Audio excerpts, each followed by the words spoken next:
Okay, January 4, we're out here working on this, getting this pipe set up. We got our little clamps on. I'm going to show you, I'm using this one as an example. This one's a 32. Those are 30s that are on the cart, but they're by the same manufacturer. These particular ones, actually the last two times I've ordered those from Mondo, they've had a little tiny piece of material. Let me sit you down so I can film this right. Little tiny piece of material in between here. Like they saw cut in from each side and left a tiny little piece on each side. So you got to hand cut that out of there after you take the bolts off.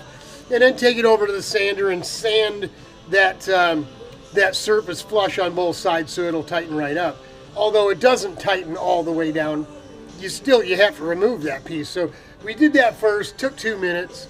Then we got everything bolted on here. First thing we did was measure the material we used for our mock-up, right?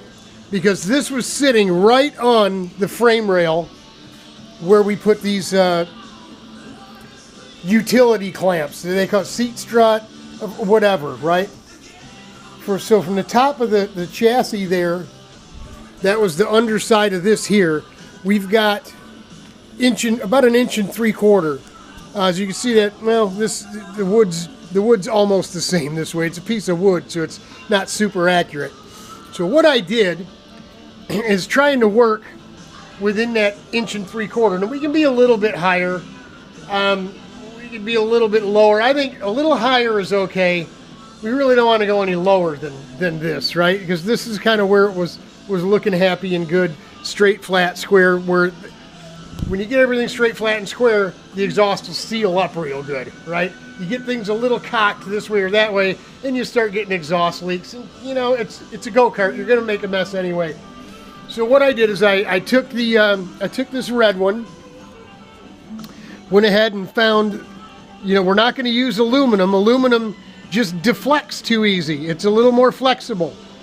And what we don't want is, you know, that thing, it's going to bounce. The cart's going to vibrate and chatter and what have you. And it's going to send, you know, vibration and harmonics through the chassis. And you're going to have things break. But we're not going to go with aluminum because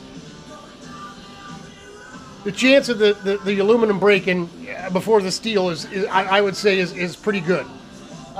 Would it break? Eventually, I think. But we're going to go with steel. It doesn't matter. We're not trying to save weight or nothing. And so we're using this here. It's exactly the same thickness, right? So we're now a 1/4 inch into our 1 3/4 inches. I set this upside down on here and kind of marked it on the wood there, so you can see. Let me turn this light on just to make sure we got enough light for the video there. And so this also has to be compensated for. I measured this, although it's a different size tube. It is exactly the same height, a metric 3/4 inch. It's just under 3/4. So that brings us 1/4, 3/4. There's our inch. We've only got 3/4 inch more, right? But we got to compensate for the mount itself, the pipe mount itself. So from that surface to where the silencer is going to sit is a metric 1/2 inch. It's actually about a 1/16 under, okay? So I put the mark on here where we're at. What we've got left is exactly a 1/2 inch that we need to make up to get to that surface, right? So what we've got here are 2 1/4 inch rubber grommets, right? Or bushings, whatever. We'll use this between the pipe mount and the metal sitting on top of our 3/4 inch. You follow me? So we'll actually be 1/8 inch too fat. I think this altogether is a 1/2. We got 3/8. We got 1/8 inch of squishability. I love that word. Throw in a washer underneath here. One of these big fat washers that were underneath it, right? And now you're adding a little bit more, gives you a little bit more just to make sure the bolt's good and tight, right? And not so tight that it won't spin and move. We want things free, right? So at this point, why didn't we would have loved to have used these. but you can see that's a thick old piece right there. That's a metric 5/8. It's a little under 5/8 of an inch. That put us way over. We wouldn't even have been able to use rubber at all. And, you know, my buddy Bob in Cleveland called me. They got the snow last night. we got another slight dusting. We still got plenty of grass coming through, you know. So, but he said, yeah, they got 4 to 6, in places 6 to 8, where it's drifting and whatever. Better you than me, as far as I'm concerned. That snow is depressing. But he says, hey, make sure you use rubber, you know. And I've been at this a while, but from an older gentleman like Bob, younger fellas like myself will take advice. And if Bob tells me to use a rubber, then I'm going to use one. I'm sorry. You walked into it, Bob. So we got everything we need. We're going to clean this stuff up, get this wire wheel, everything, get it fitting. We already fit this one. As you can see, it's a little bit bigger around than that one, right? Because this actually fits the cart. We could have used this bracket, I suppose, if the thickness was right, if we were to put this mount over on this other bar. But as you can see, it's just not going to go far enough, right? We're not on the silencer, so we'd like to be inboard, you know, 2 inches. We'd like them to be here and here. That way it's supporting, because we've got more weight on this side, I believe, than we do on this side. So there you go. That's where we're at. We're going to go ahead and clean this stuff up. We'll set the cradles again, whatever you want to call them, back on here. We'll get an eyeball measurement, right? We'll go ahead and cut our 1/4-inch steel. We'll round it all off, drill some holes in it.